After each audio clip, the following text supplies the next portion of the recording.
Tubalamusizaako mwenna gye muwangala okubeera nga mutulaba amanya n'eddoboozi nze Sarkozy Farouk era nga ndi wano ne my friend Mary Ngabire all the way from Cardiff, that's London. That's UK, London. That's Wales, UK. UK. Aho tuba tetuli mu London. Tuba tuli eri Cardiff mu Wales. Yeah. Ebera part of United Kingdom, right? Yes. United Kingdom we're making over how many countries? 4. England. England? Scotland. Scotland? Wales. You call it Scotland? Yeah. Okay. Wales and Northern Ireland. At Cardiff mwogera lulimi ki? Same? No, we speak Welsh, but we also speak English. Eh. Yeah. Welsh?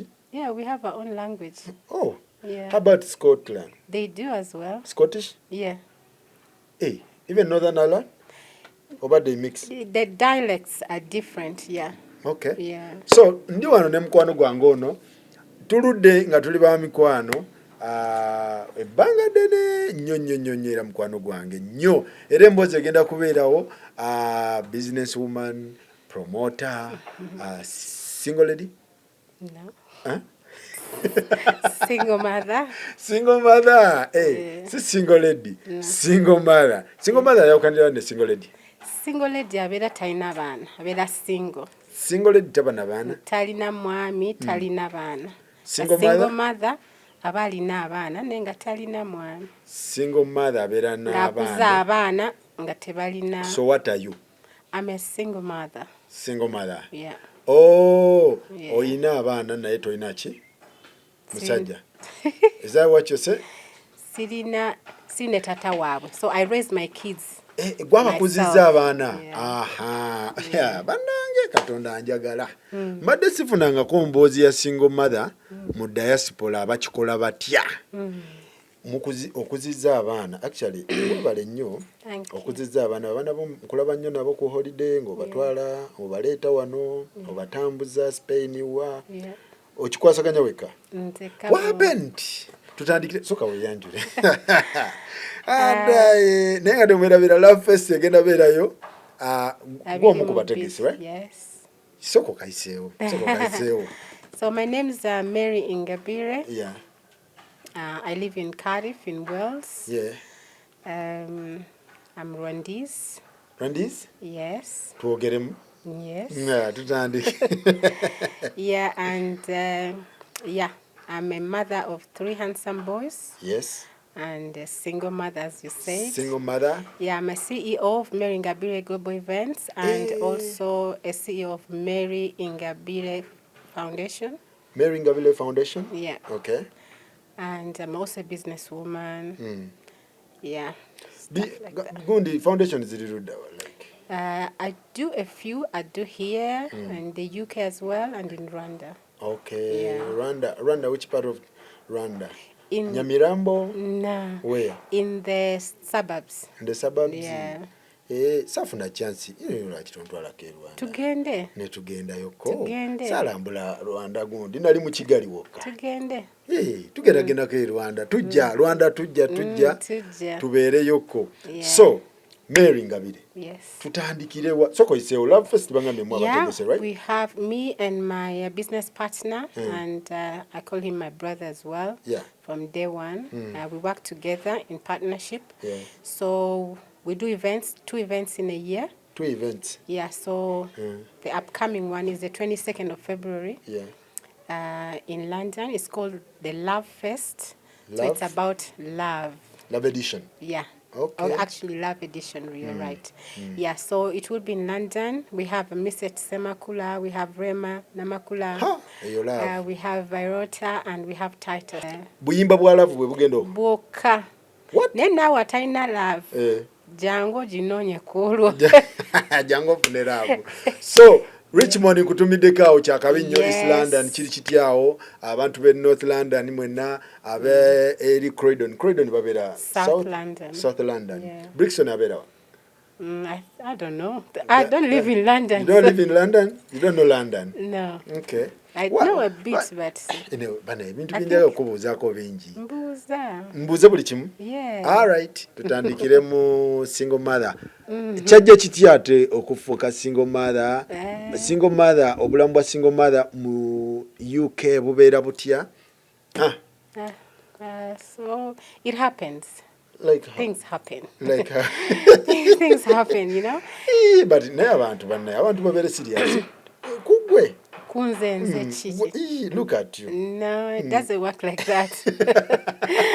It does not Kanywemu work like n'olwekyo kubanga Marion. Yeah, it just happened. What happened? 13 years Wafuna ago. omusajja mu London? Yeah, I was married. In London? Yeah, in the UK. Not in London. In Wales. London yankwata ku mutwe. Yeah. Wamufuna weeyo? No. He's Ugandan. Netugetinga married. Yeah. Netuzaala abaana. Nekimala nekigaana. Like bagamba temuli bangu abakazi b'omu diaspora. You're not easy at all. It's not true. Mbumuchunya abasajja. Tutya. Alalala. Mutemugambwako. Ekyo sikimanyi kunze. Abalala sinza bogerera. Kyali kitya? Just sometimes things don't work out. And no deciding, you know, it doesn't work out, tukite. Si kuchifiirako. Okay. Yeah, so some people go through a lot of stuff, you know, mental health, people kill themselves. You know, there's a lot of suicide happening because of stuff, relationships. Oh, really? Yeah. So, olina okwebuulirira n'omanya nti nkomyewa. N'ekintu kino. Kati bw'oba tomanyi bw'okoma, then kiba kijja kisobola okuvuga paka ku suicide. Yes, so many people have committed suicide. So many people because die in sleep. Yes, stress, depression. Yeah, because relationships fail. Some people baba ina reasons. I know kulemerako because maybe talina mpapula or but there are so many things that we saw kutainga to that. Naye still tekigamba nti no ofirewo. Oba wali omunoonyako mpapula n'akubuuka n'adduka. Tekiri ekyo. Nze nafunirawo empapula nga nakatuuka mu UK. I think I had this interview before. Yeah, so 3 weeks in the UK I got my papers. Okay. So kintu ky'empapula. Wali tomugobaako mpapula? Si wali yali agobako munne empapula. Omanyi byammwe biba bya wini-wini. Wabaawo abaza. We nawulira. And actually we met. I was graduating from university when I went as a student. Yakukwata okyali kapetipeti. Sali peti nali mukulu. Naye so chengeza gamba it wasn't anything to do with the papula. Yeah. Yeah, so nenga abantu okwawukana biberawo. Kati like divorces zammwe ziba zitya because it's a process ng'endala divorces zonna. So bwakya bukina agamba nti nkitadde? But Mary, tubulire ekituufu, what happened exactly? Si byangu. Sometimes omuntu olina okumulekerayo nga tata w'abaana oba mama w'abaana. So but yeah, it just happened. Sinza ku bingi sinza kubyogera. Gwe yangambye mbuuze buli kimu. Kati nze ndi wano nkubuuza ate kati oli awo ogira. Just kigaana. Okay. So kati yali akuzaddemu abaana? Yes. Bameka? I have 3 boys. 3 boys? Yeah. Kati nemugenda mu divorce court negamba obasigaze what? No, that time, before that twakomawo Uganda, nga tubeera wano Uganda. Okay. So ebintu ne bigaana. Ebintu we byagaana neŋŋamba ekanzireyo. Koddeyo UK? Yeah. Yali agambye mukomewo e Kampala? Yeah. Twakomawo tulina amaka wano biki byonna, you know. But things didn't work the way they were supposed to work. Yeah. Kati nenga sigenda kufiira Uganda. Nga stress atabuse. Nali sina abantu Uganda bemanyi. I have no family here. Like it was too much for me. So I decided to go back. Noddayo n'abaana? Yes. N'omuleka wano? Yes. Olwo okwasaganya otya obulamu? Otandika otya ekintu? So when I went back, you go back to zero. You go back to nothing. Remember, we had returned. Yes. So you go back to zero and start all over again. Allah. Yeah, so it's not easy. It took me almost 10 years. To recover? Yes. To recover what? Mentally, financially, what? Byonna buli kimu. Buli kimu ekibi ky'omanyi omuntu kyayitamu. It took me up about 10 years. Obuuka ekikulu obuuka ebintu kyetwagala otubuulire ekintu mwayawukanira Kampala mwayawukanira UK? Kampala. mwayawukanira wano. Yes. Gwe n'omugamba nkoze eki? Nkitadde mukwano ngenze nzizeeyo. Yeah. Nagamba? Yeah. N'omugamba ngenze n'abaana bange? Yes. N'otikka abaana bo n'okola ki? Otuuka e UK. Tutuuka e UK ng'otandika kunoonya mirimu, tandika kunoonya where you start from, you know. I had a few kids in my house. I had my sister. Yeah. I had other kids as well that I was looking after. So life was hard. Very, very hard. Actually, nalwala nenfuna heart failure. What? Because of that? Yes. Abaana baali bato? Baali bato nnyo. Omuto yali barely a year. Ha. Yeah, omukulu yali maybe, I think he was like maybe 11 years. My so God. it was not the easiest thing. Omanyi obeera olina omuntu nga mukwatagana buli kimu mukola mwenna, and then from nowhere neyekyanga n'osigala ng'oli bwereere. Yes. So oba otyo olina okumalako kubanga the kids need you and they need you ng'oli fit. Yeah, ate bo tebamanyi kigenda maaso. So you have to put up that face. N'ogamba kankole ki kamberewo abaana. Ate abaana nga bakyali bato, omu olina omutwala ku ssomero for 2 hours, omulala alina okumalayo how many hours, ate ono baby naye olina omumusindika mu kagaali oba omuteeka mu motoka. Like you are running, you can't even do anything ekiri productive because abaana bato nnyo. Ate nga bonna bato. Naye abaana bakula. Tebasigala nga bato. Olwo asigala aweereza upkeep, school fees. Obimanyi.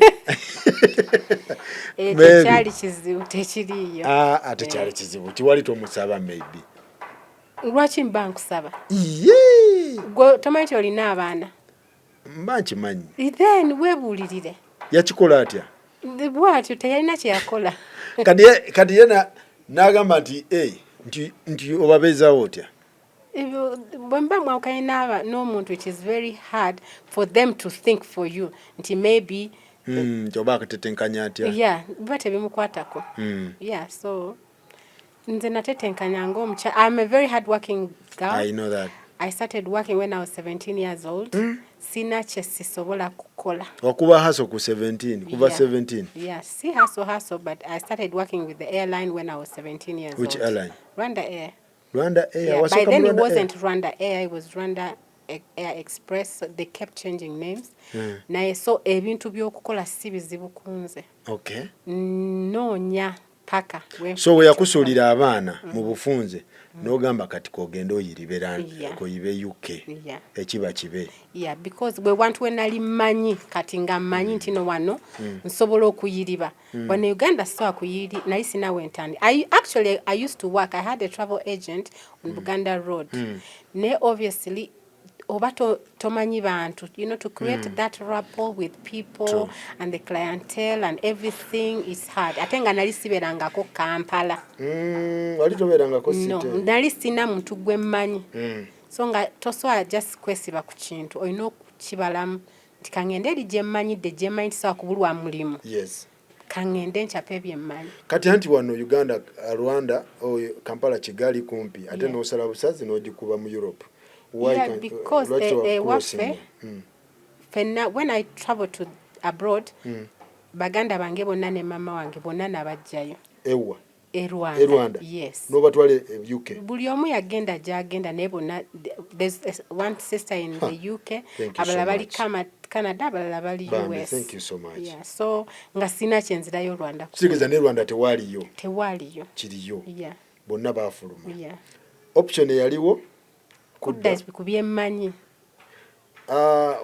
Because woba wali mu struggle, lwaki tewamulekera ku baana? Then n'osooka n'ogenda n'otetenkanya life, n'okomawo n'opikinga. Because it wali kibeera akazito kaba kangi.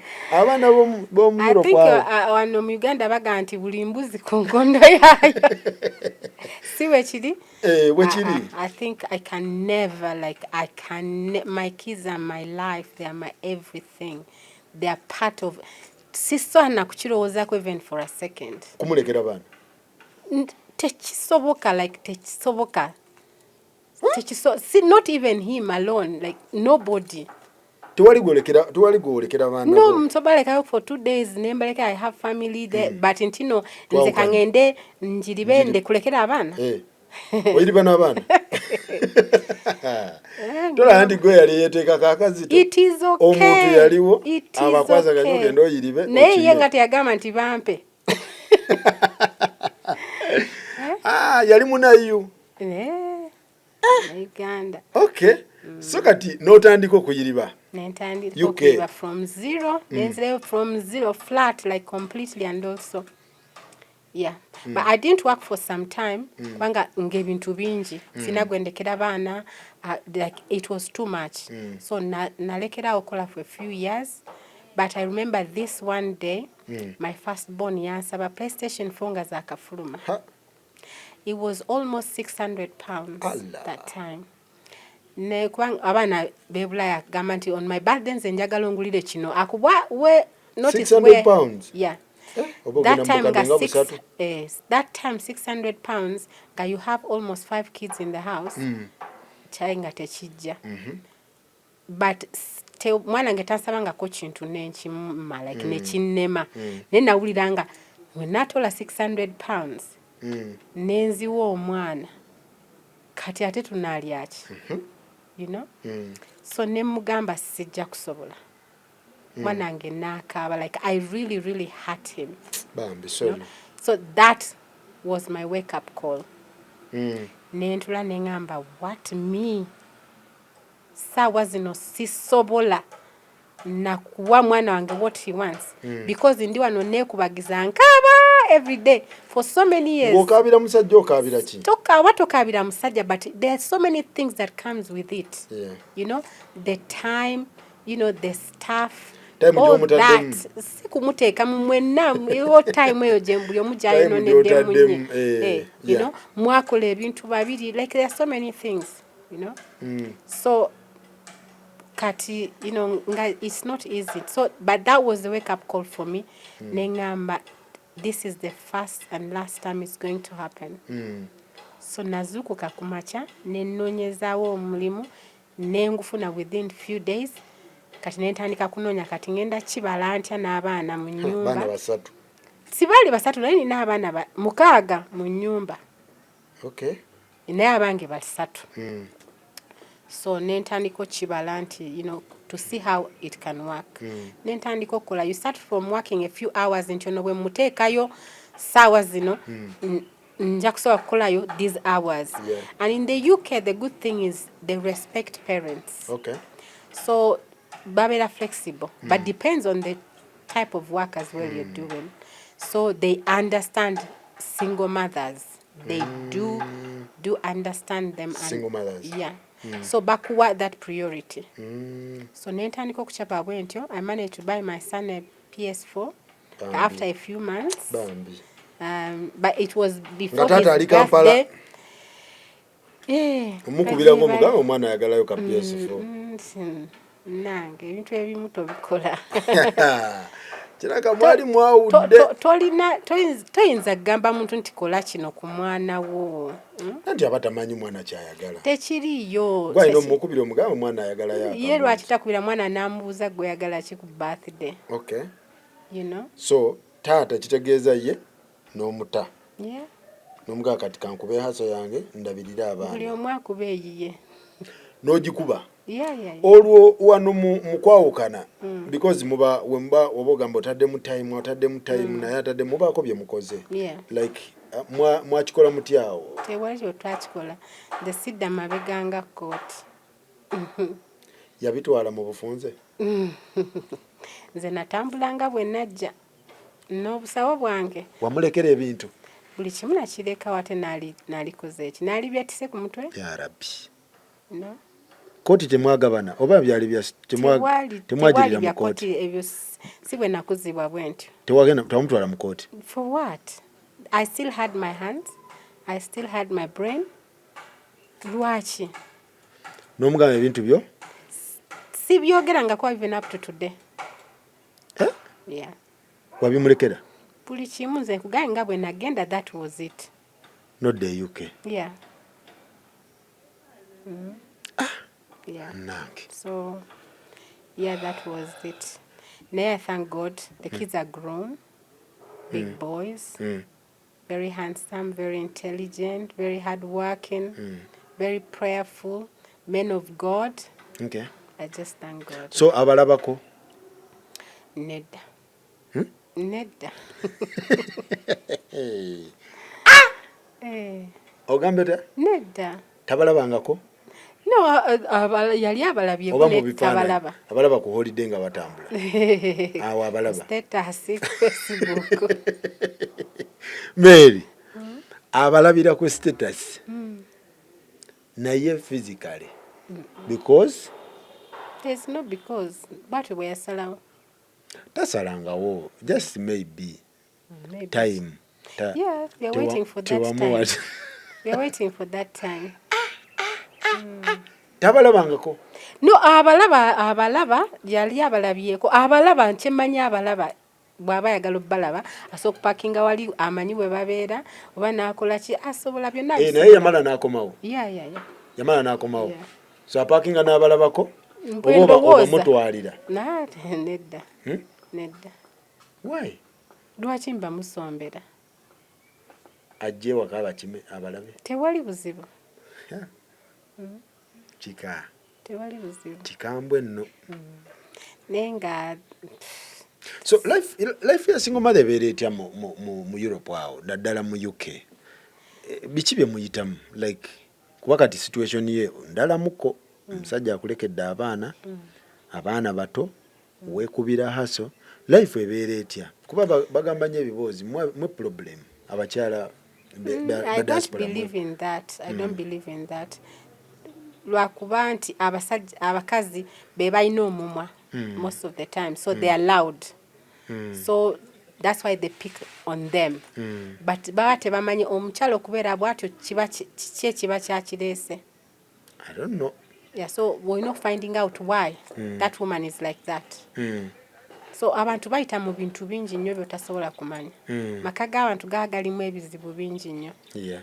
So just abasajja olw'okuba teboogera kati bo babeera neyo sympathy nti abakazi boogera bakola bwe biti but ambo amateeka 90% oba 80% gafevalinga mmwe n'abaana tegalina gwe gafevalinga mbu gali ku mmwe omusajja sente zaakola tewaliiyo tekiriiyo era omusajja bw'okuba omusajja tugeze for example oba ne wabeera era naye gwe bajja kuvunaana nga bwe balivunaanya omusajja okitegeera so bw'oba nti nno omusajja yalina abaana there are no benefits. There are no benefits mbola okuba gwe oli single mother olina abaana mukati gwe tujja kuwa nnyo. You have to work. If you're not working, everybody else is going to get the same thing. N'omusajja naye alina abaana nga single father naye ajja kufuna ezo benefits. Tewali na benefits to be honest. So amateeka gali equal. You cannot say gali equal. Lwaki bagamba nti mmwe geekubira ku saidi yammwe? No, because anti abakazi boogera nnyo. So tosobola kutuulaawo n'omukazi n'omusajja ne omukazi yasinga eddoboozi. Yabba tekitegeeza nti no waliwo ekyenjawulo kye bakolera abakazi. Mbugaba bibiyita amateeka era towaabira mukazi mu kkooti n'olowooza onaamalako naye. Tekiri amateeka. So omukazi wabanga yasobeza n'omuwaabira omukazi nga yakoze ensobi ku baana oba anything nti ne bw'oba olina abaana basobola obbakuggyako ne babawo omusajja. Okay. Yes. Kisoboka. Yes. So bw'oba olina abaana naawe olina obbalabirira obulungi nga bwe kisaanidde. So togenda kubeerawo mu buggolo okuba omanyi nti ssaawa eyo gwe alina parental responsibility nti gwe togambwako no. Singa ogambye nti abaana yes, abakazi there's no mukazi oba musajja. I don't see anything like that. Kati waliwo kye bayita child support. Yeah. Child support gwe ewuwo tebyaliyo tewateekawo child support because child support gwasalawo kati omuntu bw'abanga ali mu Africa oteekawo child support. Oteekawo child support. So wamuleka? Yeah. Ati yamala wangambye yamala n'akomawo. Bwe yakomawo yes. N'omuteekako? Yes. Neziruma. Wategera otya nti mwayingidde mwali sisi mwegamba. Omanya. Sisi mwegamba nti omukulu mwali. So wamala n'omuyunga. Si kumuyunga but it is tolina namugamba nti no child support but ye ng'omuntu ng'omuzadde. bw'aba alina amagezi ng'ategeera Yes. alina okwebuulirira. Mm. Yeah? Mm. Ate tebakulya ssente nti omukyala agenda okusaba child support nga you have very good communication with tata w'abaana. Tekisoboka. So bwe muba mulina good communication n'abaana ne tata w'abaana oba n'abaana ng'alaba abaana ajja n'abatwala n'abakolera shopping n'akola ebintu byonna, why would you claim for child support? Because gwe by'obakolera naye time gy'abeera nabo abibakolera. So the reason why people claim for child support is because you as a father, it's not child support only for the fathers by the way, it's also for the mothers abatabeera n'abaana baabwe. Yes, everybody asasula child support. N'abasajja basobola osasula child support. Abakazi basasula. Abakazi so. Yes.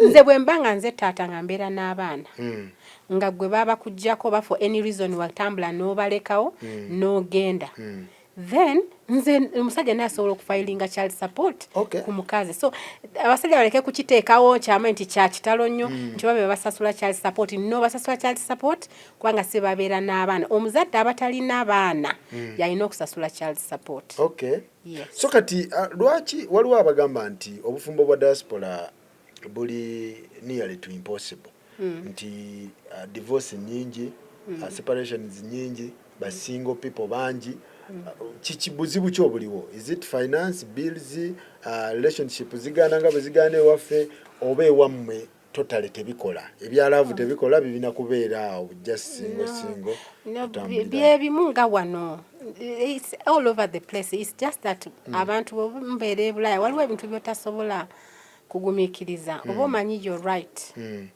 Like it's not only for ladies as well, abasajja abayita mu bintu bingi bangi nnyo maybe even n'okusinga abakazi, but as I said olwokuba abakazi be basinga okwogera oba kuba abantu bawuliza nnyo abakazi balowooza nti no abakazi kibi nnyo.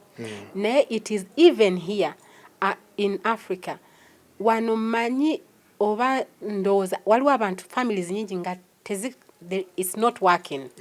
But omuntu abeerawo wano, omukyala abeerawo wano ewaka because maybe takola.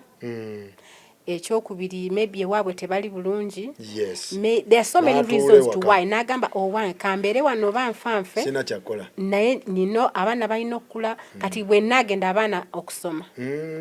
Kati bwe nagenda waffe banaabeerawo batya. Kati bwe nagenda ni agenda okunda nze nasobola okusasula school fees w'abaana. So there are those things that tie you.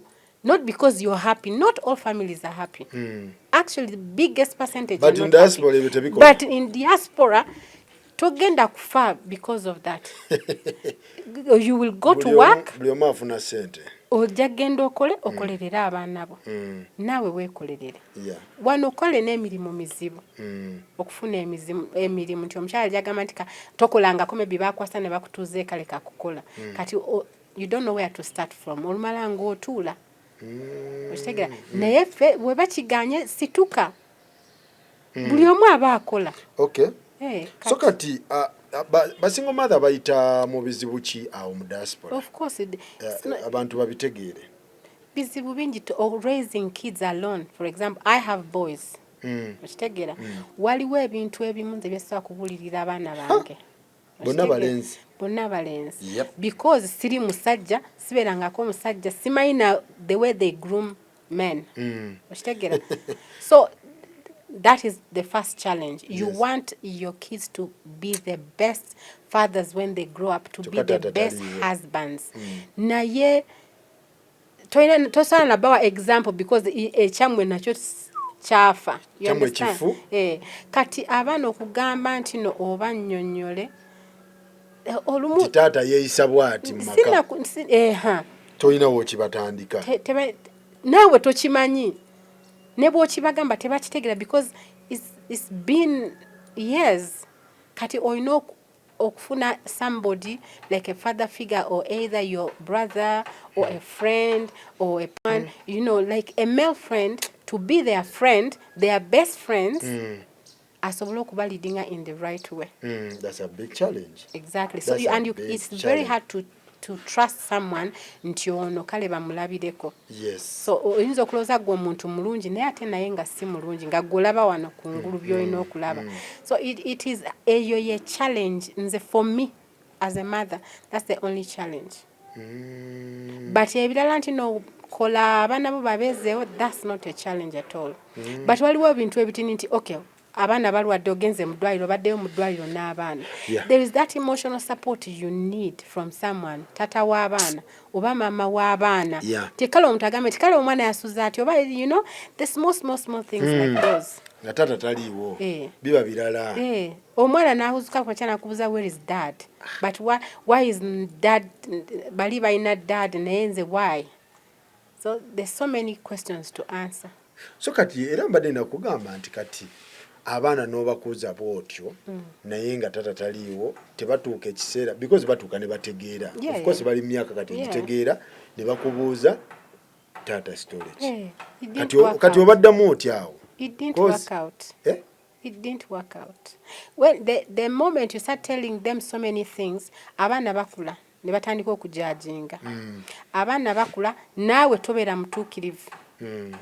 So goyinza okulowooza nti byogera ye naye abaana bo batuuka ekiseera ne batandika okubibalamu.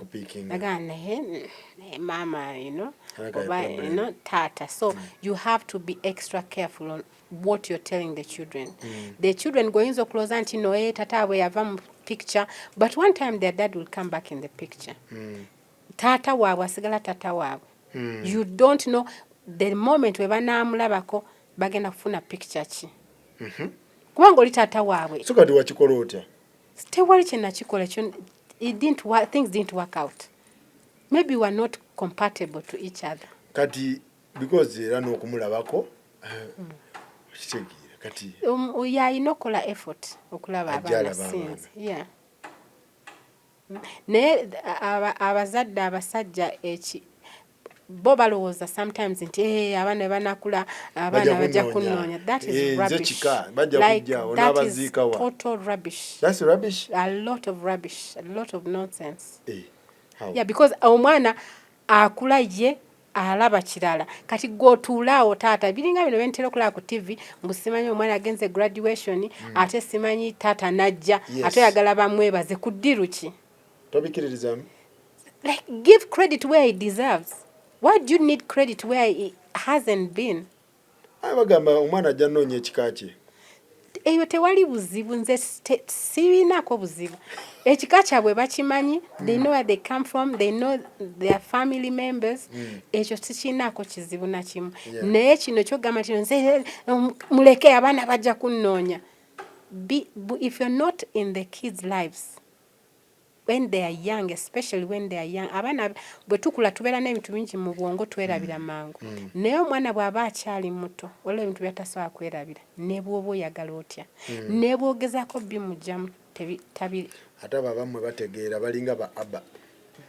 So gweyinza okulowooza nti when he grows up oba nange nyinza ogamba maybe bwe banaakula. No, but tosobola kubalowooleza. They have their own mind. Okay. I'm thinking. So kati okukuza abaana mu yukawo kyetaagisa ki? Because nga single mother kyetaagisa ki? Because okuyirirwa kungi okola abakozi bali expensive. Tewali bakozi ekyo tebakuba. Temulina bakozi? Temulina bakadama eyo? Tetulina bakadama. Mukikola mutya bannaye mu basingle mother? Tukikwasaganya naye nga ekisookera ddala kumanya Katonda. True. Omwana kasita omulaga nti buli kimu Katonda amulaba. Buli kimu it's God. Tewali kintu kisobola kubeerawo nga Katonda takirimu. Like n'omulaga from the roots nti it's God first. Buli kimu ky'aba akola kiba kiraninga mu matu ge. Secondly, abaana abasinga babeera ne bad groups bafuna bad influence from their friends. So bw'oba oyagala omwana wo akule bulungi, that's my advice, but buli omu alina advice ye. As a single mother. Omwana amuteke mu sports. Put the kid in anything.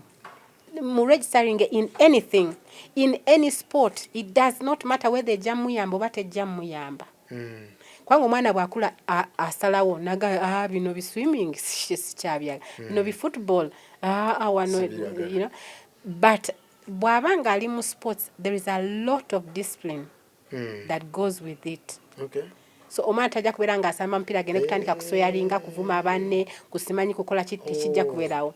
Second, omwana tabeera na budde bw'akwonoona.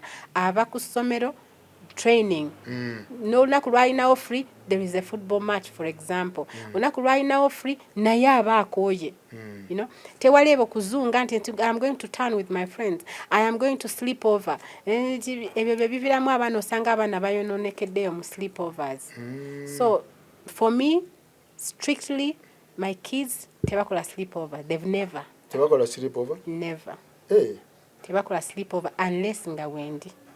Nti ffenna twagenze tugenda ku sleepinga wa gundi. Tobakiriza genda gundi muyenge wa gundi bebakekere. Tekiriyo.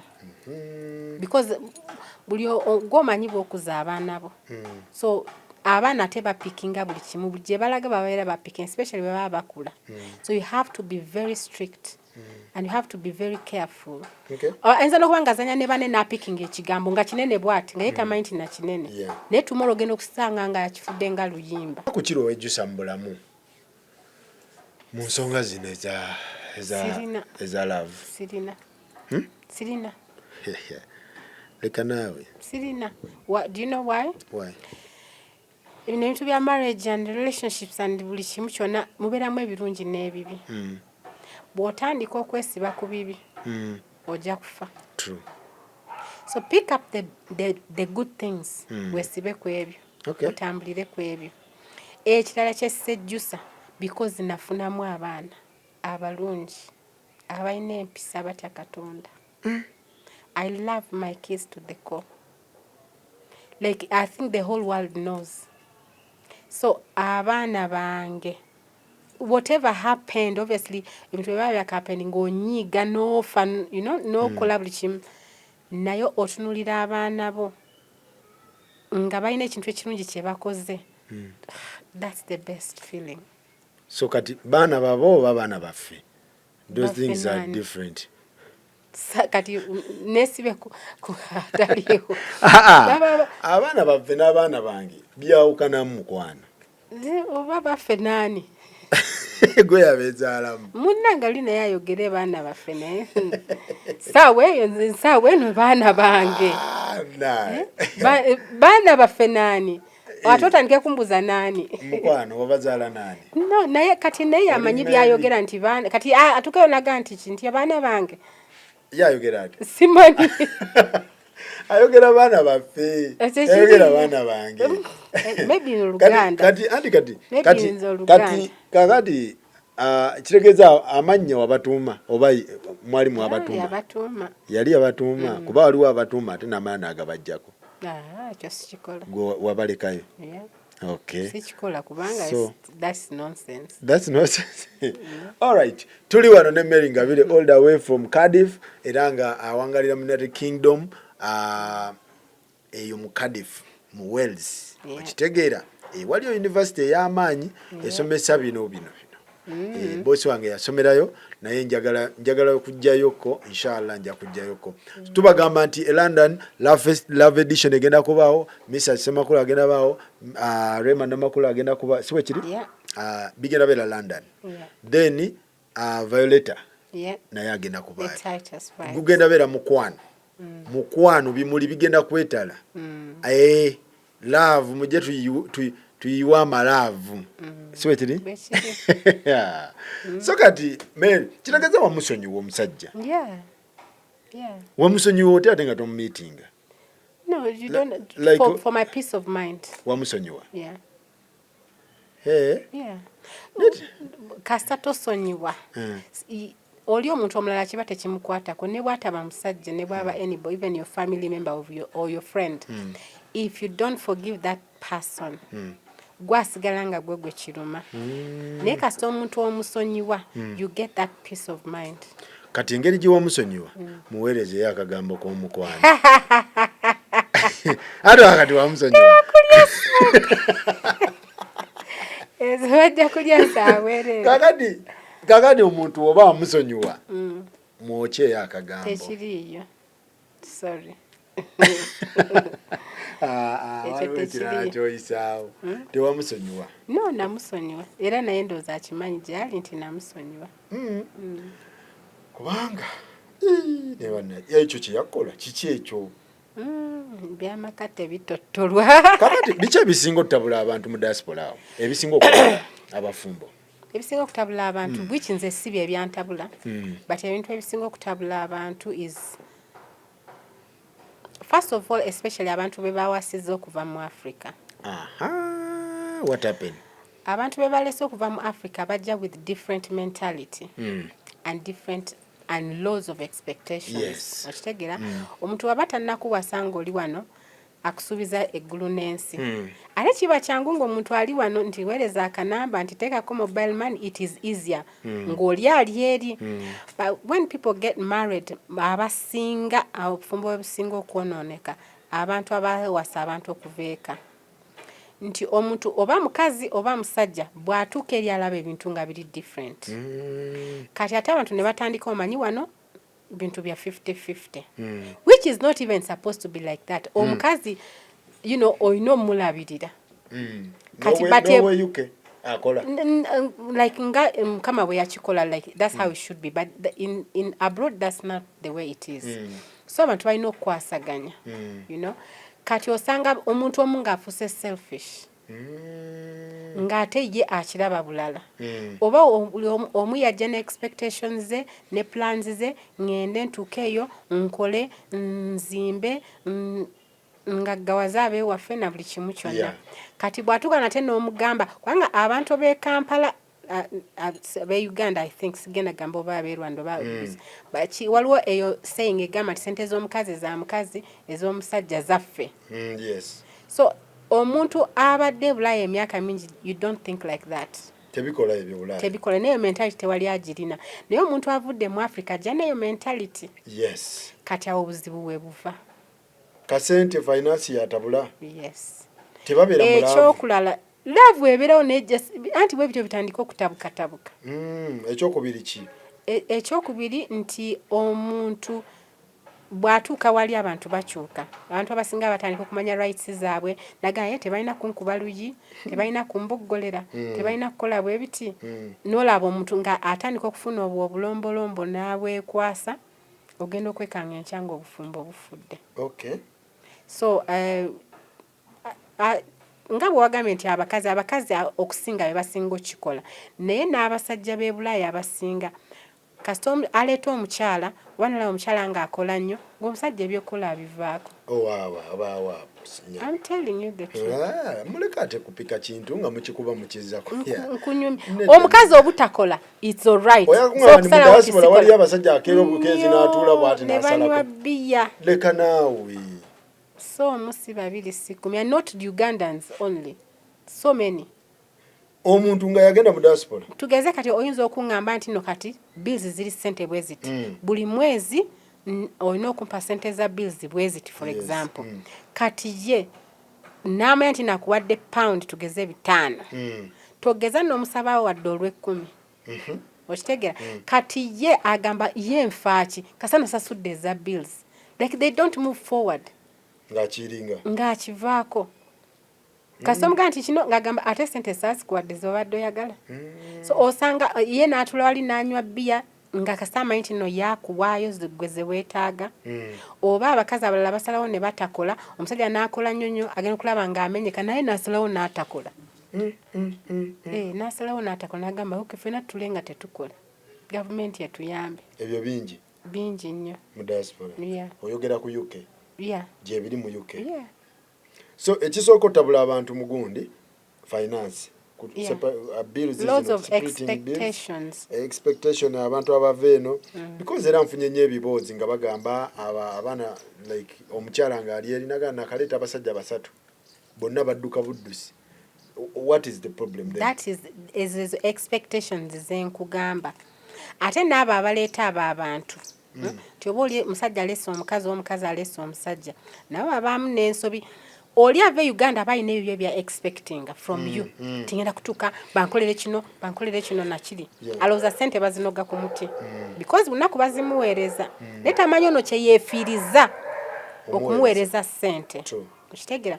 Kati bw'atuuka wali n'ebikenda namugamba mukwano olina okukola n'alaba ate nga kyo kive nnyo lwaki akola ekyo ne kireeta obuzibu. Ekyokulala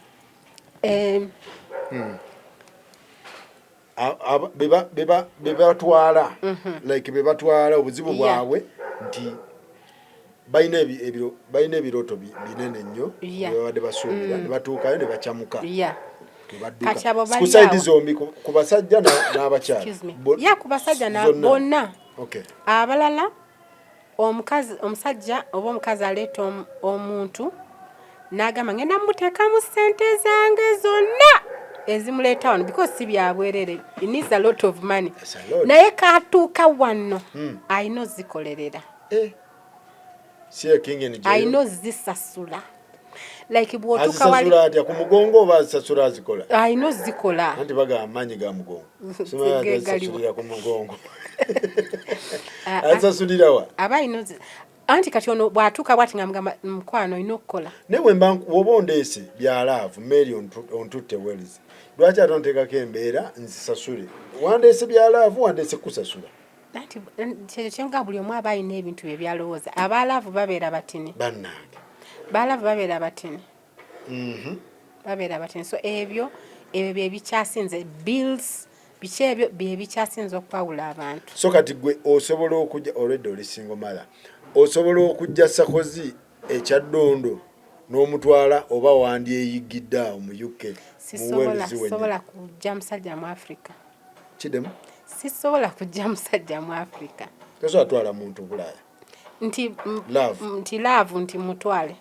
nti muwase sisobola lava sisobola why kubanga nze ndaba nga thinking yange n'oyo omuntu twate tujja kwa tagala tufune ebizibu tosobola we can pay no you can but anti buli omu alina byayagala so nze njagala omuntu ng'ali Bulaaya ng'amanye ebintu bwe bitambula okay si kutandika kuyomba na muntu kusomesa muntu omuntu gyatuuse so omuntu ali e Bulaaya aba akutegeera naawe oba omutegeera so talina kyagenda kugamba kyotamanyi naye tolina kyogenda mugamba omugamba nti genda ofumba emmere aba akitegeera tewali kyakugamba tolina namugamba lwaki omugamba ow'e Bulaaya teyeetaaga mulagira nti nsanga eyidde sinnamula lwaki omulagira okozesa ebigambo ebikyamu owa Africa oba omanyi nti no madamu ye yafumbye leero madamu agenda kulwayo ku mulimu okitegeera yagenda kulwayo ku mulimu gwe okomyewo 11:00 nze ngenda kukomyewo 4 ez'ekiro kati kikujjako ki okufumbira abaana nga gwaliwo oweeri aba abimanyi yes nze sibimanyi yes kati gwe omusunu gwe bajje mu Africa oli bwe nkukwira esimu ne ugamba Swiri please fumbayo emmere nga bwenzija ng'olaba ddala ng'omuntu akuyisizaamu amaaso gwe wenosajja okitegeera kazi nanjoga nangankola naye nga in reality it's not like that kati gwotu abaana babeere n'enjala ekampala obimanyi tetufumba kati sigala e Kampalayo sigala e Kampala so oyagala muntu ali updated yes adija singa dane system twala wakusomesa obudde tokyalina sinabudde nyategeraganya ebintu tubitegere bulungi fembi nati nja biiga because fenna abagenda tuyigira biyige nga gwe wabiyiga n'okwatagana ne system it is hard nange ndeeta nja bikola it is hard anti bebenaga nti abantu bajja ne expectations ate mutandike kulwanira kwe byate nchamuddemu mwawukane n'oyo nga bwoga nti olinaga naleta abasajja basatu kiki ekyo somba osomba mali products ezo zonna zikola ziti because tewayiga from the first one second one toyize kati goba tokitegeera why abali abantu bagenda olina okwebuuza lwaki bagenda why kati bw'okitegeera nti nze omusajja oli yali tayagala mugamba nti no teekako emmere nga bwenzija n'omulala n'akugamba ezengoye ziteeke mu washing machine nsobole okutuuka awo nsobole ozaanika nti ekyo kyamulema okutegeera kati gwe abeera omukyamu gwe aba takitegedde kitegeeza oba tobitegeera gwe goloza oli omulala ajja kubeera nga wanjawulo nedda engeri gy'obakwatamu era n'oli bw'ojja omukwatamu era naye bw'ajja okugenda kati kyongamba bonna abali mu UK bo baba babimanyi nga ebitambula no si bonna but majority they know bamanyi ti okufumba emmere si punishment si kumalako ddembe nze abaana bange for example nabayigiriza like abaana nge bakola buli kintu kyonna kyemmanyi okufumba kyemmanyi okukola bakikola from the age of 4. So siyinza gamba nti omwana nga bwe namuweereza wagundi bayinza omumma emmere mbutajja kwefumbira bw'oba enkya bwe naaba nfudde abaana bange ne babatwala ewagundi maybe bajja bayisa bubiri maybe tebajja kubooleza everything kyemmanyi okukola ne bagamba mubakozesa emirimu abasajja ate tutya anti gye giriwo emirimu kati gimbuulire genda oyoze emmere simanyi genda oyoze engoye simanyi ekyuma engoye ziraddeyo simanyi mwabateeka ku timetable bannange timetable n'omugamba nze ndi busy nze shift zimpuuba biki next month ye aba tezimuwuuba kati gwe bw'oba wandese ewaka nga wagenze ku shift n'okomawo osanga emmere eyidde ebintu byonna mbikoze I don't expect you to do this everything nga nange bwenkikola kubanga nze binkakatako ng'omukyala naye waliwo ebintu omutalina nakugamba waliwo ebintu by'olabira nawe mu glass nogamba mu butuufu omukyala yalese afumbye naye ebintu maybe yabuliddwa time ebyoza kambyoze bw'anajja tujjule tulye it's not even lwaki oyagala bakulagire weebuulirire ng'omuntu but because mwe abasajja abava mu Africa mulina that mentality I am a man omusajja atako nanti nogamba omusajja atayo anaaza abaana tategwa mu baafu tate biki why not abaana baanaza si babe baneiba bw'amala onaaza abaana ate amubuusebuuse gwabuusabuusa waani ekiyungu gwava mu kiyungu tetegenda mu store anti gwabuusabuusa waani wa neiba so kyekiremeseza ffe abava eno muba mulina omutwe omunene so temukyatwagala nze omusi mwagala kuvuba wali wennyini ku source it's not even that but it's that understanding everybody wants life ngeri easy stress free and peaceful nti gwe bw'onojja mu bulamu bwange ebintu obiraba nga bwe mbitambuza naawe ojja kunyama sigenda kugamba nti kola bwoti but naawe weebuulirira ng'omuntu abadde kubanga naawe gy'obadde obadde obikola ate ffenna twajja wano nga ffenna tetubikola nze nagenda nga simanyi even kufumba naye wabiyiga nabiyiga so nga nange bwe nabiyiga naawe era bwe wabiyiga kati ffenna naawe wenkusangidde obviously oba tewaze yesterday so naawe kitegeeza wabiyiga katukwataganize wamu what is the problem so annaaki alright so ebintu Marion alina emboozi nnene nnyo lwakuba obudde bututwala she's a business woman tugendeko ndowooza mu side ya business naye relationship nja kunoonya so Mary business ozikwasaganya otya oyina companies oyina foundations oyina ebintu bingi okikola otya era business zino ozirwaninga otya era ozigula otya ebintu byakyuka tuli mu mulembe gwa .com so everything is done on the laptop you don't have to be until or to left for how many hours for example events we do events me and Richmond work in partnership so tetukola events every month tukola twice even once a year so we do Afrigo band once a year and then maybe another show n'obutagikola so ekyo okubikola seetaaga nti ntambule ngende mu office nkole ntya nsobola bikola wentudde so that is easy so ebintu ebisinga ennaku zino ebintu byonna byakolera ku social media oba ku internet so tebiba bizibu mpozi emirimu nze gyenkola ng'omukozi egyo gyo gye gijja fast these other things it's just a passion.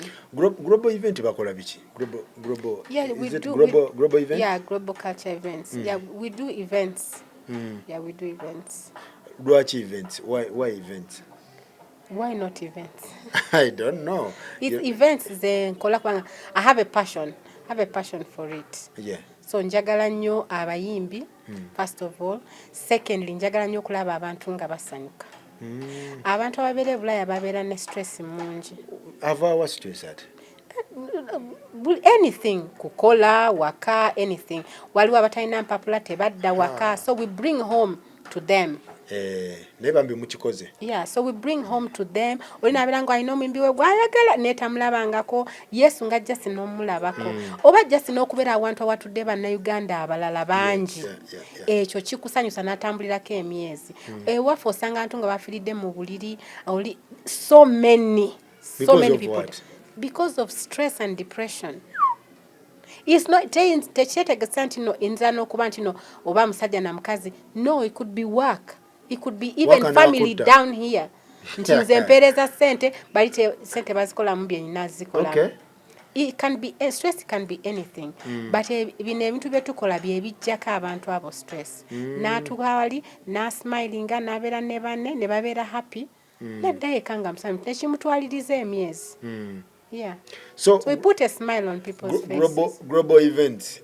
Global events naye etegeka, right? Yes. Waliwo events wakoleranga mu park. Yeah, so those were different events. They were family events. Family events. Yeah, because nalabanga abakulu tubeera mu kuchakala all the time. What about the kids? Yes. So nenchitekawo nga it's a family events ebeerawo during the day. We close at 10. Abaana baba tebanaba kwebaka, abaana ne bagenda, but then COVID came. Okay. So when COVID came, most of the parks in the UK bazigala. Especially nze when nali nkolera baggalawo. So after COVID batandika ku renovating most parks. So nga tebakiza baso okuwanga abantu batini ne bo boyina abantu bangi tebakukkiriza. So kati mutwala ba artists bulaya. Yeah. Ye business je mukola ne Richmond. Yeah. What are some of the challenges ngamwe ba promoter be bulaya, because we need to twetaga tuwulire gombiza mwe eri abayimbi baffe be balina okutereezaamu na biki ebibanyigiriza ngamwe ba promoter be bwe biba bingi. So first of all abantu kye batategeera nti sente ffe tuzeeteekamu. We don't get no sponsorship at all, not from anybody in the world. Okay. So sente tuzeeteekamu. But ne tugezaako okukola ekintu ekijja okunyumira buli muntu. Naye ekisinga otunyiza sometimes ebintu bibaawo ne bitagenda the way it should be, abantu ne batunyigira. You know, oba abantu na complain na kino tekyatambudde bulungi, but in actual sense whatever you're doing you want it to be the best. Yeah. Naye abantu ne batakiraba bwe batyo. Secondly, abayimbi sometimes waliwo abayimbi nabo abatali bangu okukola nabo. Some artists. Yeah. So nabo ne batu challenginga. Tugeze twinzo gama ti twagala mgende for interview tomorrow at 10. Ko embassy. For example. Yeah. Nagama nze ncha 10 sijja kubeerawo. Naye you've been doing all the paperwork for a month or so whatever. Naye ate nagama sijja kubeerawo. Oba natuka late. Oba so many things. Ngagenda kolera bwerere ngagenda kolera sente. Tewali ngagenda kolera sente. Nagano turning up for interview. Yeah.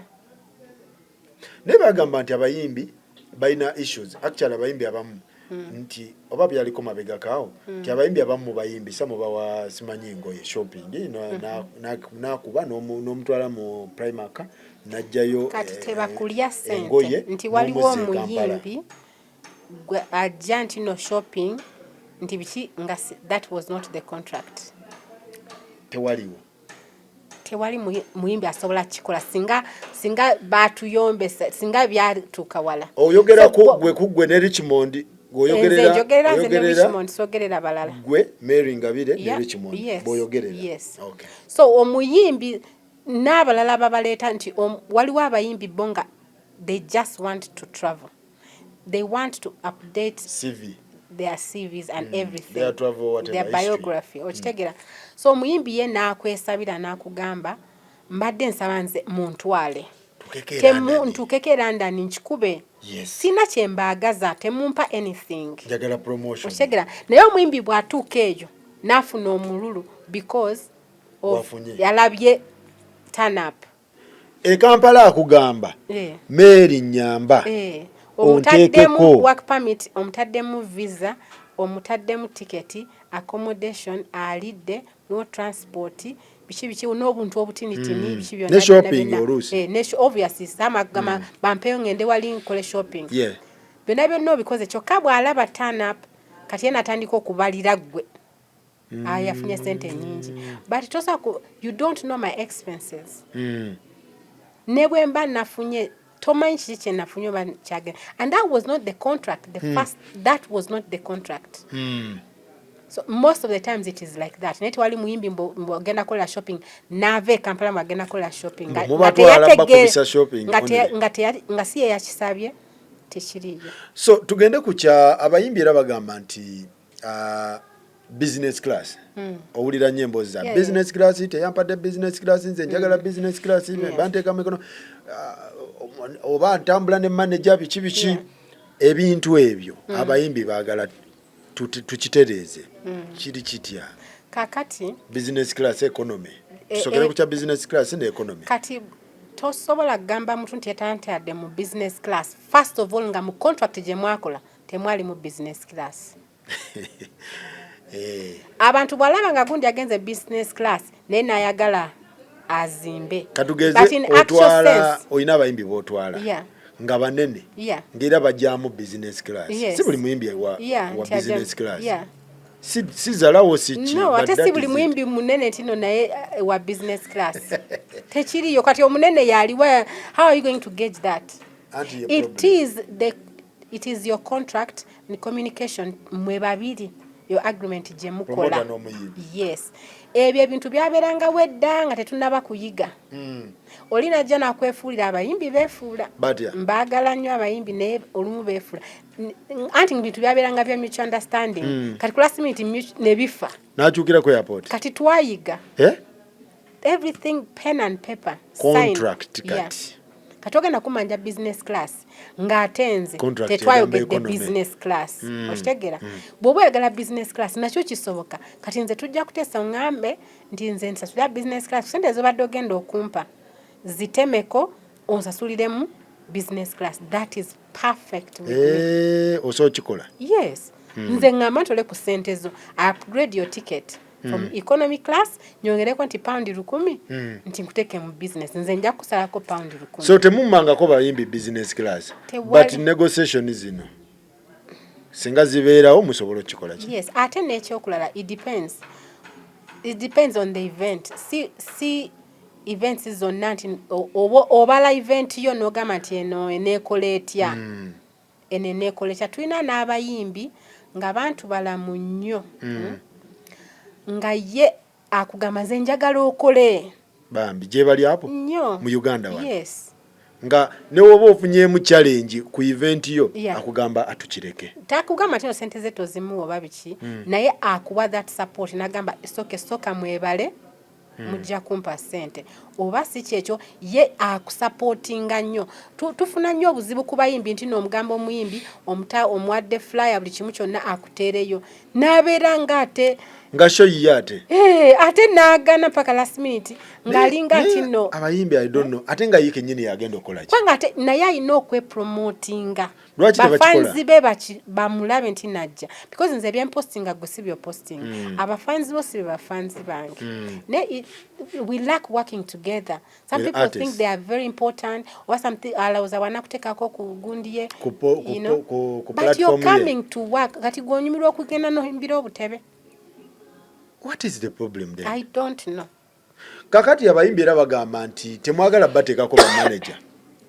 Ti omuyimbi agamba nze asidiki oba nze kididi naye nina DJ wange nina manager wange nina nowa social media ebya TikTok kati byajja abayimbi sawa zino batambulira kugulu gwe n'omugamba nti nze kididi ndeeta gwe wekka.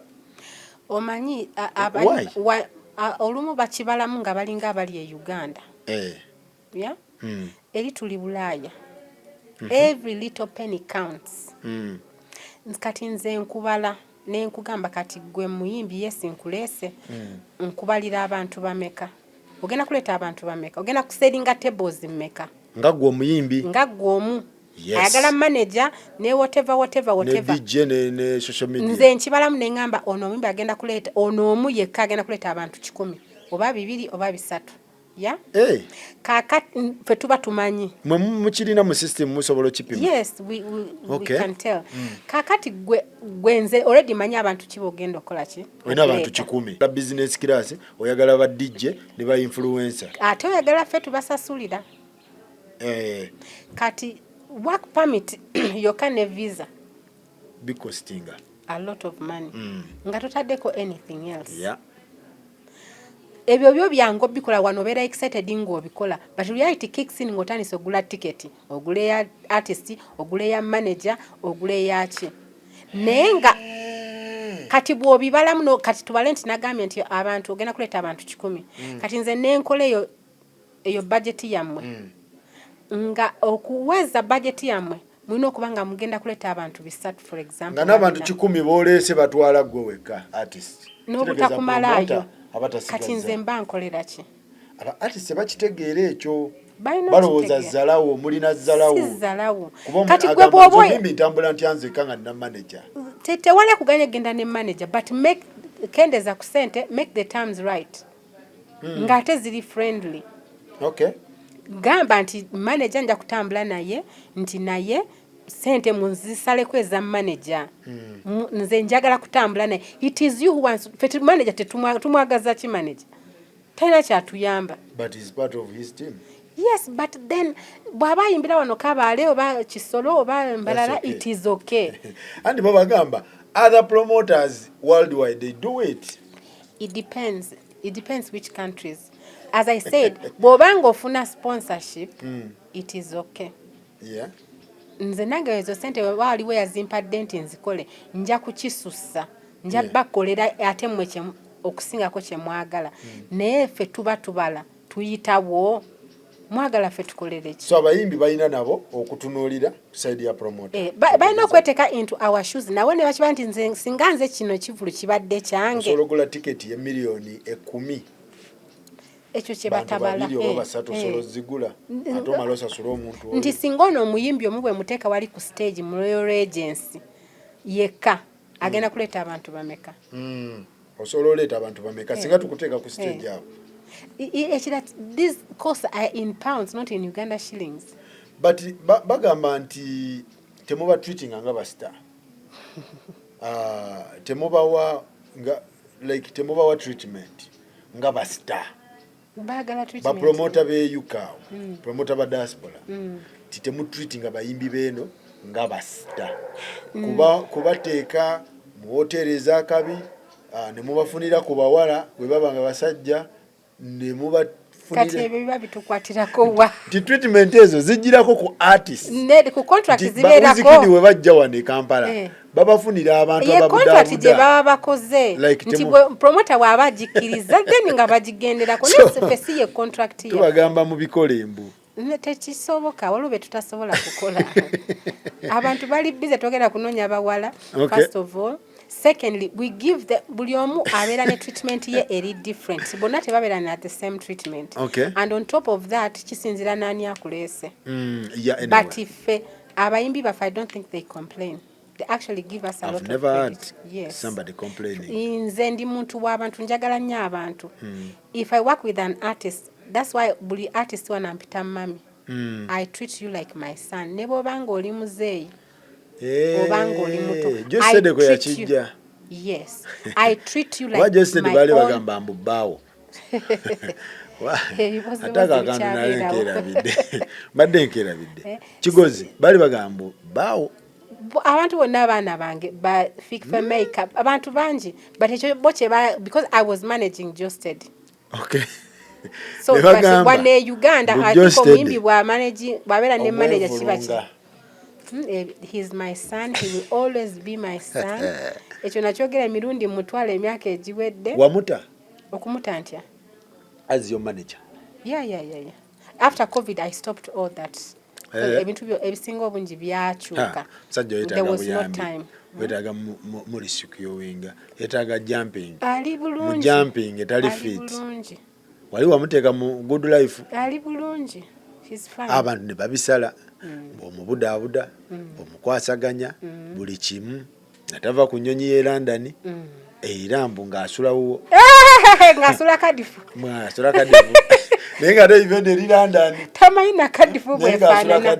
Okitegeera. Nga bwe bagamba. So, wali just manager? Yes. Ng'omanaginga muziki gwoga? Yes. Okay. And all his international shows. So, artists baffe balina okwekuba mu ki? Olumu abamu babyogera through excitement. Babe getting excited. Naye ne batasoka kwekuba mutoki nze butufu bw'ojja n'oŋŋamba ebyo byonna nkugamba okay we'll work next time kubanga mandaba we are not on the same page tewali business yeah we are not on the same page okay naye nga si be bokka waliwo omulala ajja n'agamba nti nze n'omuntu muntwalire kubanga njagala I feel comfortable nga ntambudde naye naye nze mpa bill ye artist nga yagamba yes okay mpa bill ye nze musasulire gwe bijjeeko mbulira bill ye nze kuzoolina okumpa zijjeeko we do that all the time ekyo nakyo mukikola yeah if you okay tukola contract yaffe then gwe oba olina ebirala byogera okwongerako we can talk about it so kati obuvunaanyizibwa bwa promoter nga atuta omuyimbi bukomawa like wabawo artist nga yagamba after the show nze njagala kumalayo week nze njagala kumala mu London mwezi nze njagala kuba tulabye nnyo ba artist nga bakubagana ne ba promoter simwe sigwe Richmond n'engabire n'owulira promoter ng'aweereza artist ebisongovu simanyi onywa enjaga simanyi enjaga yekusumbwa nakutadde mu ruumu waganye okujja walemedde mu backstage biki ojja kumputegeera ebintu ebyo so ebyo byonna tubyogerako ng'omuyimbi obuvunaanyizibwa bwa promoter ng'atuta omuyimbi bukomawa ng'akomyewo ng'omuyimbi akomyewo naye n'ekitali ekyo omuyimbi kasita amala okuyimba ffe on Monday or Tuesday or even on Sunday if you artist want we give you a day or two to rest ne tukuzaayo ku biru yammwe ku biru yaffe gwe oba oyagala to change your ticket nti omaleyo wiiki oba omwezi leeta ssente tukukyusiza etiketi yo va mu accommodation yaffe tukutadde if anything happens to you during that time fe contract yaffe yawedde ebe ewedde so togenda kumala wali wiiki atotandike kunkubira nti ate ABCD biba nyongera ku ssente binkutte ndi Manchester tebinkwatako like mu bulungi like okay kubanga oba omulimu gwakulese wagumaze so omuyimbi kasamalo performing mumuwaayo olunaku naawummula lumu oba bbiri ezisigadde maaso awo kubanga kosi naffe ziba zeeyongera for nothing naye era still bw'ogamba nti no nze waliwo agamba nze nina abantu famire yange badde njagala tiketi yange mugisembezeyo naye nze mu hoteri yammwe nja kubeerayo mpaka lunaku bwe tuti we are very okay with that mukikola gwe tugambe in advance ate totuuka London n'otugamba ate n'oyagala okukyusa if you want to change ng'oli London ojja kusasula sente ez'okuchanginga ti kubanga tuwuliddeko ba promoter nja kubaninga ngenda kugamba immigration simanyi home office ekubaninga oleme komawo wano biki lwaki mutuuka kweyo level sigamba mmwe naye ba promoter why diaspora promoters ate sibafe temutebategeera most of the times it's not the promoter promoter watuuka okwogera ekintu bwe kityo ngenda wandikira home office artist aba alina kye yakoze nga kibi nnyo like what yaganya okujja performinga yalemedde mu hoteri yakoze ati ebyo byonna ebifaananyiza bwe bityo yaganya okulinnya ennyonyi okoze bino byonna no kati ate tasobola kugamba nti ajja kubaaninga ate ng'ensobi yiye wakugambira nti ajja kubaaningisa gwe aba yabadde mu nsobi naye nti nze balansi wange saamuwadde muyimbi saamumaze ate nkugamba nti nja kubaaninga kuki gwe alina even to report me okay you know because najja kukola biri mu mateeka najja kukola sente bweziti biri mu mateeka gwosobola okunsuubinga naye ate nze sobola kugamba nti nja kubaaninga ng'ate ndi mu nsobi nno alright so obudde butututte n'emmeri nga birono ngenda munoonya ne wana abakigali nja mulumbayo tubeere nga twongerako Mary nga tumaliriza artist be mutwala tuwuliddeko artist ba ku airport yatuuse simanyi ku immigration ne bamubuuza nga tabitegeera ne bamukola ki n'owulirako artist bamukutte n'enjayi n'owulirako artist simanyi bamukutte oba nga yeegadanga oba nga ali luddawa artist biki bye balina okwesonyiwa nga bazze mu UK do's and don'ts bye balina okwewala because aba artist abamu be mutwala babeera bambi ba first time travelers nga talinnyanga ku nnyonyi gwamukoledde ne passport actually nga mupya bambi upcoming so biki bye balina okwewala nga mmwe abatwala abantu abo okuyimba firstly sina ba artist boka everybody buli muntu yenna atambula twogera ku UK yeah that's UK yeah even worldwide toyina kutwala kintu kya muntu akutumye nga tosose kikebera. Okay. That's why bakwata n'enjaga ne bakwata no all sorts of stuff because aba ya trusting oli omuntu n'atwala ebintu byatamanyi. Okay. So ekyo kutwala ekintu ky'omuntu ne bwabeera ani ne bataba artist. Totwala kintu kya muntu nga tosose kikebera. Ne bwaba mukwano gwo ne bwaba muganda wo first check it. Yeah. So secondly, fe aba artists we baba bajja wabeerawo misinformation. Nti there's no communication ne promoter bulungi. So but if ba artists bafe tuba preparing a few days before. Yeah. Ne tuba wa paperwork yenna gwe beetaaga. Ti permit weeri. Buli kimu kyonna. Tetuleetera abantu ku visiting. Tubaleetera. Temubatwalira ku visiting? No. Ebeera temporary work. Work permit. Yes. So tuba twaku briefings buli kimu wogenda okusula ani akuleese ebyo byo bimanyi digital performing buli kimu kyonna ugenze kola ngani MC oba artist oba biki comedian buli obo ina paperwork yo buli kimu obo kimanyi. So wotuka ate ne bobeera nga mwakalandinga bwe tutikwe apo twanga tubeerawo. Kwanga babeerayo n'ebikosi byabwe. Ba artist. Yeah. Ate artist oyo abeera kuffe. If anything happened to that artist, febe bidira. Ne batukeyo ne bazunga n'abantu abalala abatabaleese abatabamanyi n'omunonya artist nga tomulaba.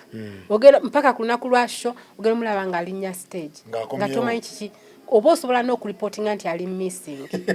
Okitegera? Bwe batuuka basula walala ate. Wasasudde sente nyingi ate asula Manchester. Okitegera? Nendowooza tewaba buzibu.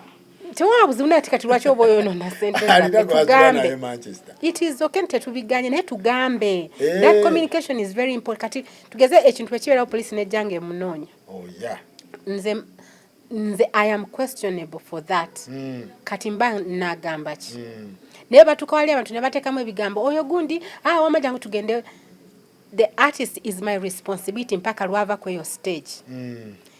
Buli kimu ekiyinza omubeerako it is like nze nebuli omuntu eyamuleese buvunaanyizibwabo gwe kasoopa ku stage nezituuka time eziggwayo nti ku makya oba ogenda wa tebinkwatako oba omutadde mba nkutadde nze omulimu gwange guba kati singa oleeta artist Mary Ngabire n'omuleeta e UK permit eyo kitegeeza akkirizibwa okukola okuba shows akkirizibwa okuba show si shows ki depends ne work permit gy'osabye ya how long is it a single whatever agenda kuperforminga one show permit zibeerawo zityo yes malema permit wogifuna okuba Manchester n'okuba Liverpool era bakusanga ng'okuba Liverpool bakusibye ba artist mubabulira ekintu ekyo so bwe wojja noloza ntojja kuba Manchester okuba whatever nga kweri the same work permit oli kunsobi permit eyakuleese yakuba Royal Regency ng'ennaku z'omwezi 22 onule full stop no extra bw'oba oyagala extra era the different you add in shows it's different prices era nakyo kisobola tinze nja kuba Manchester then bakuwa longer days obeerewo ennaku nnyingi osobola okuba ezo show promoter yakikolera gwe yamututte gwakikola nze tuyinza okuarranginga ne tugamba nti no ojja kukubirayo ne Manchester neguni so mba nsaba igwe nga gwe yamuleese waliwo omukwano gange yali afunye obuzibu bamutwala n'amala Royal Regency ate n'awulira waaliyo babaki oba kaali kakyeyo n'agenda nako kati ne bamusanga nga kikola lwakuba nti no ate naawe promoter nze nsobola okukuloopa gwe artist igwa yamuleese yes nti nze namuleese akole wano wokka naye yagenze kukola eri but because we don't have that heart tukuleka noga agenda okubireko gundi genda okubira naye biba mu nsobi era bwe bakukwata tukwegaana tokkirizibwa permit zino bazigaba naye nga ziba specifically zirina kye zirina okukola so upcoming artists please bino oba tobimanyi togende e UK ne bakupapaaza n'ogamba nti abo baveeko abo jangu okuba eno oba ani akututte oba ani akututte please sooka ofune oyogere n'abaakututte first otherwise biyinza okuleetera obuzibu ne bakwatira Liverpool eyo ng'oli mu kabaala naffe bwe tuba twagala omuyimbi omufunisa obuzibu tusobola but we don't do that kubanga omuyimba tukaine yewaggula nze nga but in real life wajjidde kweno work permit yokka. Don't misuse it. Yeah. All right. Mary neyanza nnyo neyanzeege. Event kize mulinayo? Yeah, tulina 22nd of February, the Love Edition. Love Edition. Then we have also an event in 23rd of September, Afrigo Band. September celebrating 50th anniversary jubilee. Yeah, Afrigo. Yeah. Egenda bera London. Yeah. Mu September. Yes, nga 23. Then Feb mulinayo ba Lovers, yes. Lovers Edition. Yeah. Mulina kani squad? Tulina Rema, Namakula, Misa Isemakula, Verota, ne Titus. Titus wawa? Mbale. Akuba? The king of Deba Masaba. Akuba? Nnyo. Asabula ddala? Yeah. Ebyalavu? Masaba bamusabye. Bamwagala. Mwe bali mu Yukomo? Yeah, banji. Yita abantu be London babeerewo. Abantu be London mwena. All our people, our customers, our fans, our families, mwena tubayise ku Love Edition. Love Edition. The 22nd of February. Then after that tujja kuba tubabulira n'ebirala ebiddako. Okay. Mark the dates. Abantu be Croydon, abantu be Stratford, abantu be Brixton yawo, abantu be Seven Sisters, abantu be Mitcham, abantu bayite bonna mbayise abantu bonna bali mu UK, n'abali mu diaspora in Europe, in the US. Usually when we have a Frigo Band, we have fans that come from Uganda. Abajja nga bagobera Frigo Band. Bava Uganda. Ngate bagirabye yesterday one in Uganda nene bajja. Legend. Yeah, so bava US, bava all over. Banga mu Europe bonna bavaayo. Bonna bavaayo. Take at 50th anniversary. Kigenda chikuba. So, Love Edition is going to be different. This time we have a different setting. Different setting.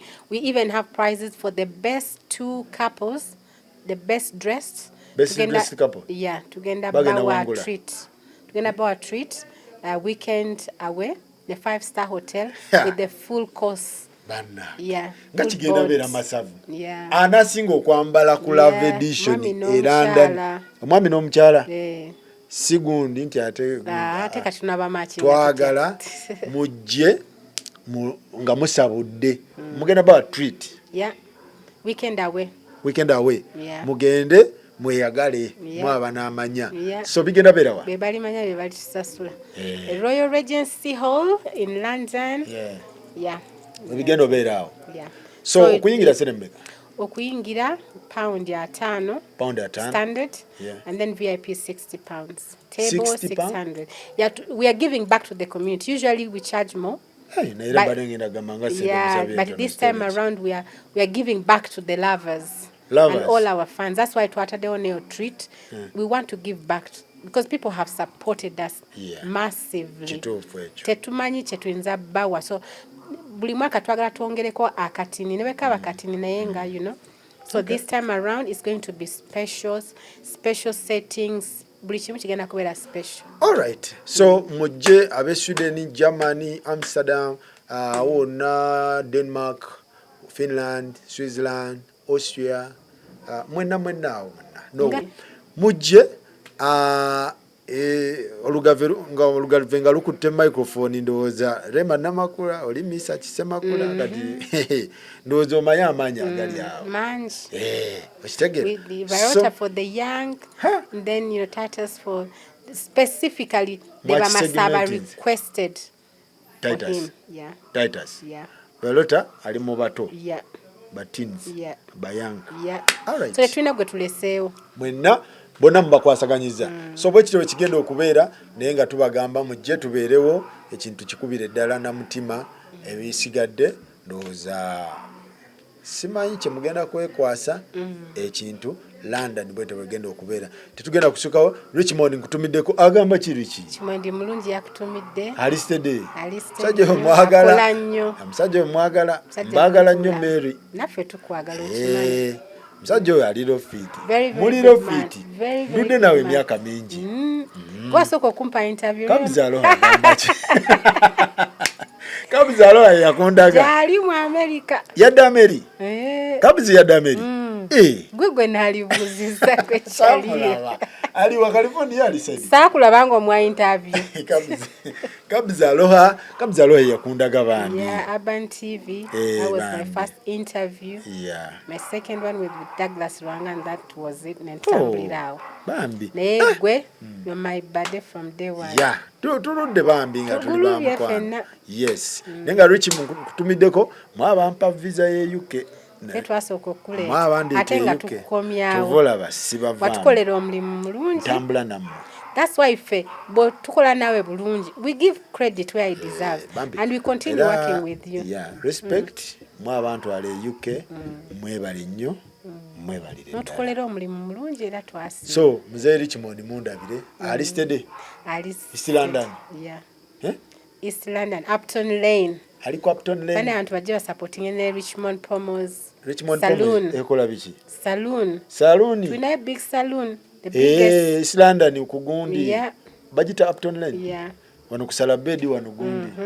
Okay. Bambi msajja wa foli yafa. Neighborwe. Pascal. Kitalo nnyo, kitalo ddala. Nenga tuba tumideko aba East London awo. Kiri kitya bannange. Tuyiseemu eggaali awo ku Lovers Edition. Kiri kigerabera masavu. Maridadi sana. Mary nzamulina oluvantu tutula Kigali, right? Yeah. Orakoze cyane. Thank you everyone for watching. Abe Rwanda basibule. Ndabasuhuje nzaza vuba kubareba. Happy New Year. Merve. Abe Nairobi basibule. Basibule. Kwaherini watu wa Nairobi nawapenda. Abe Uganda ate. Mbagala nnyo bo bakimanyi bensinga okwagala. Ono omukyala amanyi bamuyita obeera linguistic obeera ki? Byonna. Amanyi ennimi nyingi. 11. Which one and which one? Niteka tibadde mu interview. Nyingi. Tujja bikolerako e Rwanda. All right. Mwebale nnyo mwebalire ddala. Tetugenda kusukkawo tulabagane next time.